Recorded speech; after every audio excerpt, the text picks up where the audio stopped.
Speaking of the presidency, new candidate potentially in the race. The Daily Mail is citing a well-placed source close to this potential candidate who claims that Steve Bannon is planning a 2028 run. You know Steve Bannon. He was one of the architects of the Trump 2016 campaign. He was a chief strategist in the White House. Hosts a very popular podcast, major political figure in the MAGA movement, went to war with Elon Musk famously during Doge, has hit Trump every so often. Trump and he have fought, and they've gotten back together, then they've fought, then they get back together. Steve Bannon might want the job himself. I did not see this coming. Steve is kind of quelling the rumors, but kind of not quelling the rumors. He was asked about this. His response was apparently 2 words. His response was Trump 2028. And some people are saying he's denying that he wants to run because he said Trump 2028. That's not a denial. That's a confirmation that he wants to run. A denial that he wants to run would be Vance 2028. Rubio 2028. I don't know.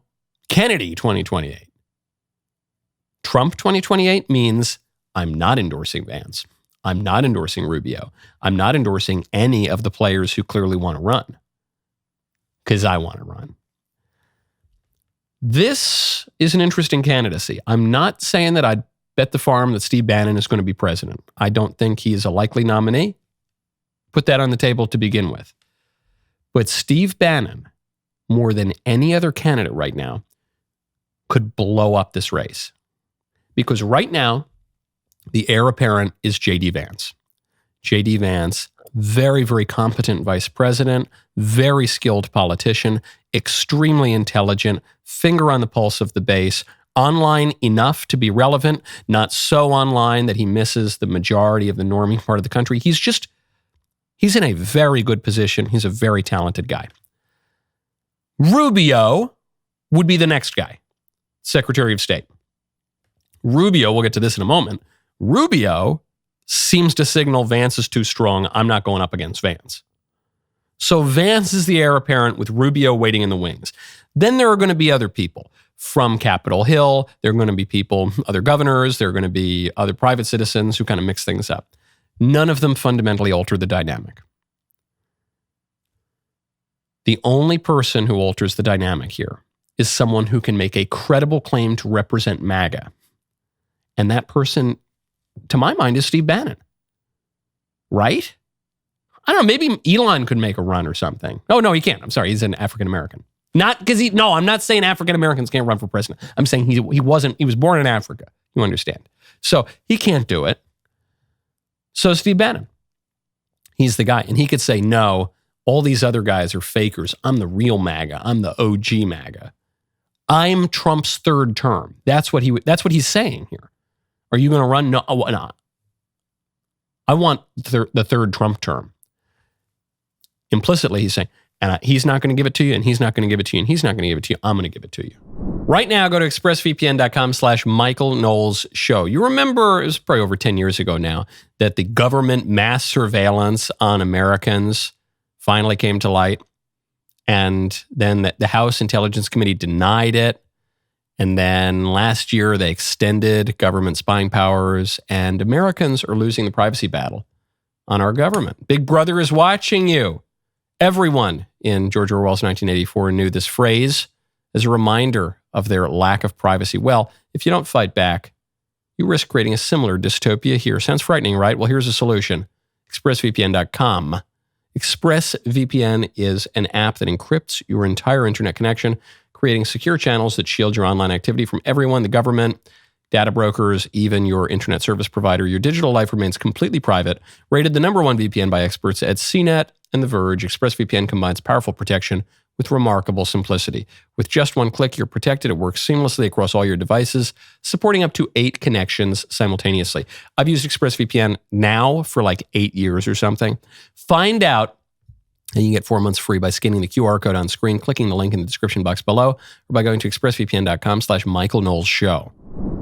Now, what does Trump think about all this? But before the rumors that Steve Bannon was running, Trump was asked who he thought the heir apparent would be.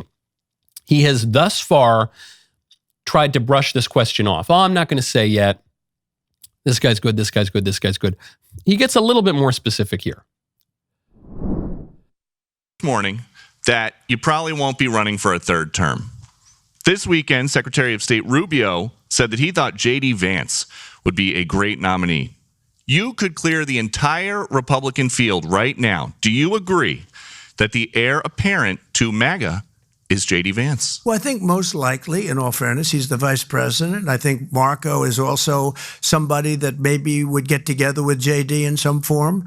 I also think we have incredible people, some of the people on the stage right here. So it's too early, obviously, to talk about it, but certainly he's doing a great job, and he would be probably favored at this point. So this is not, as it's reported, Trump's full-throated endorsement of Vance 2028. That's not what this is. He was asked a question by Peter Doocy. He had to give an answer. He was a little stronger than he's been previously. Previously, he said, is JD the heir apparent? He goes, no, not necessarily. Maybe, but not necessarily. Here he says, look, right now, the favorite has got to be JD. Now, why is he willing to say that? Because Rubio kind of endorsed JD. Rubio said, I think JD would be a great nominee. So Trump's objective here is not to set the race in stone already 6 months into his term. In fact, I'm sure emphatically does not want to do that. Trump's objective here is to keep all of his guys incentivized to keep working hard. If he comes out and he says, hey, it's JD, but before Rubio's comments, if he just comes out and goes, it's JD, all these other guys are going home. Why is Marco Rubio going to be doing 5 different jobs for the administration? What incentive does he have to keep working? He might be better served to quit as Secretary of State, go run for governor of Florida or something. What incentive does Pete Hegseth have to keep working hard? If Pete wants, I don't know that Pete wants to run for president, but he could as Secretary of Defense. What incentive does Tulsi Gabbard have? Bobby Kennedy have? What do these two people who have already run for president, albeit in a different political party? He wants to keep them all incentivized to keep doing a good job. So that's his objective. But the field is already starting to coalesce. Why?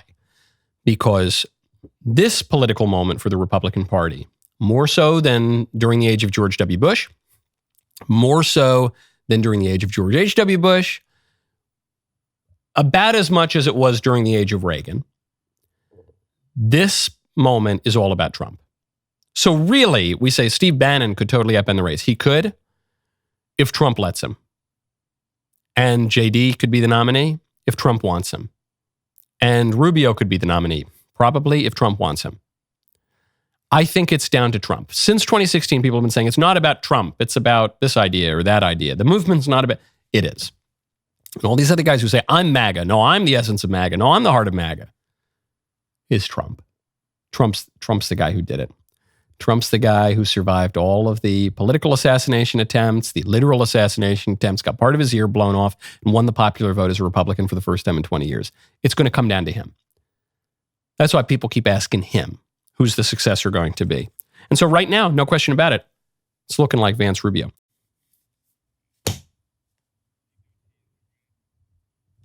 I'm glad you liked that clip. I'm glad we're here. I'm glad we're talking to each other. It's better. It's good when we talk to each other. Subscribe, please. And then we can see each other much more frequently.